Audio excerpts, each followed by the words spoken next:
সুধি আছিলে যে কালি মই এখন গামোচাখন লৈ ভিডিঅ' এটা দিছিলোঁ আমাৰ পাপাৰ লগত। বহুতে সুধি আছিলে গামোচাখন বহুত বেছি ভাল লাগিছে, ঘৰত বোৱা যদি ভিডিঅ' এটা দিবচোন ফুলকে আৰু ফটো কেইখনমান দিবলৈ কৈছিল, সেইটো কাৰণে দি দিছোঁ। আৰু কি সূতা দি বৈছিল বহুতে সুধি আছিল।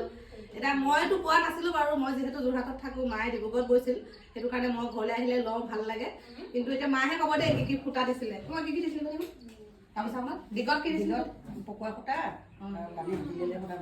দিগত মানে হেৰি পকোৱা সূতা বোলে, আৰু বানীত জিলেলে সূতা মাৰিছিলে।